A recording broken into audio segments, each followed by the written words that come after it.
Hi everybody.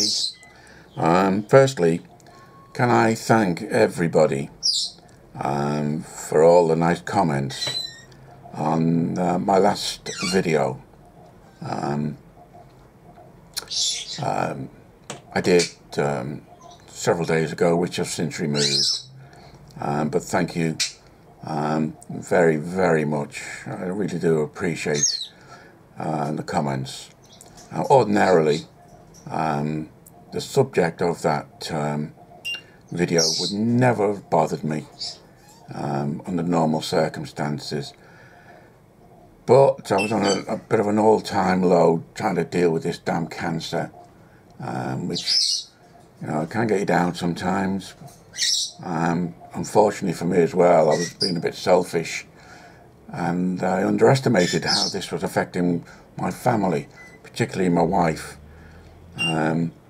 Because my father died of cancer 3 years ago, and my mother died of cancer 12 months ago, my wife convinced herself that I'm going to die soon. It's not going to happen. I'll fight this bloody thing no matter what.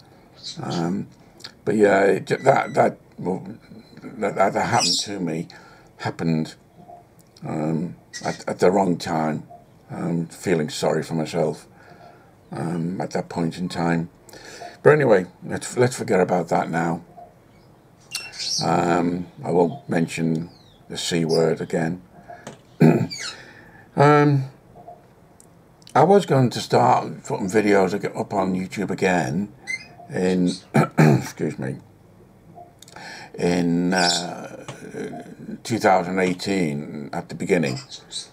But what I want to do for a really nice chap is to show you how I install lights in a steam locomotive. And I was, well, I am rather, going to put lights and sound into this A4. So what I quickly want to show you is the items I'm going to use and where I'll put them. Please bear in mind, anything I do will not be prototypical. So when I put lights on the front, possibly on the rear on this loco, it won't be prototypical. I'll be putting the lights where I like putting the lights. The only thing I'm undecided about is this tender. Strangely enough, this tender is considerably more heavier than that one. No idea why. They take the top off, I'll probably find bigger weights in this than there are in that one. But what I'm undecided about is to put lights on the rear, 2 red lights on the rear of this tender. The reason being is the decoder, I assume, will sit in there, because it's got the typical Hornby 4-pin connection, which normally means the DCC socket rather, is in there. So what I would need to do is run wires from there to there, and because the packaging and these are about 6 inches apart, one above the other, I can't have them permanently connected. So if I decide to wire red lights on the back, fluff, can't get it now. If I decide to put red lights on the back, I'll probably use these, which you should be able to see. This camera is pretty good at picking up images without going out of focus. So I'll wire them together and just use, these are very, very small. On camera they may look bigger than they actually are, but they are very small. And yeah, this obviously won't go one side, one the other side, so I can just so I can unplug them. So yeah, I'm still not too sure yet whether or not to put red lights on the rear. What I don't want to do is start hacking away at the body to fit these in a position where they're more or less hidden. I don't want them hanging down between, so I want to try and fix them in position. One will probably have to hang down because it'll be at the end of the lead. The two black wires that'll be between, well, probably three actually, because it'll be a blue common return. No, it'll be two, yeah, because I'll daisy chain, which I'll show you a bit later on, next video. I'll daisy chain the two reds together. So there'll be one return, blue return, and then the one, I think it'll be green, the green cable from the, no it won't, it'll be yellow, won't it, because the front is white, yellow is rear cable on the decoder, or vice versa. So I'll make a final decision about this a bit later on. I'm using one of Zimmo's sound decoders supplied by YouTube. It's had lots of nice features added to the Zimmo sound decoders, such as what they call immersive drive, and you can break functions and so on.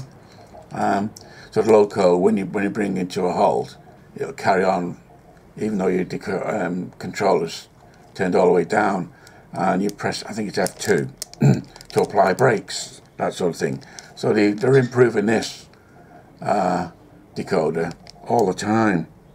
Very impressive. Stay alive capacitor, which if I can fit them in, I nearly always use stay alive capacitors. The lights for the firebox, I use these. I'll put a description when I do the next video where I buy them from. I think it charges, I'm almost certain it charges £3 for the firebox glow. It's a static light, it doesn't flicker. It's the controller, no it's not, it's the decoder. I think it's a brown wire on function 4. I'm sure it's function 4. That's been set up to create the flicker. So it's not the SMD that creates the flicker. It's the decoder. So that's the firebox, and I'll show you these out of the packaging in the next video. The front and rear lights come in two forms, and these are £5 each. You may be able to get them cheaper and different colour. Who knows? I'm sure there's a company I've seen that do them slightly different to these, and the price is roughly the same.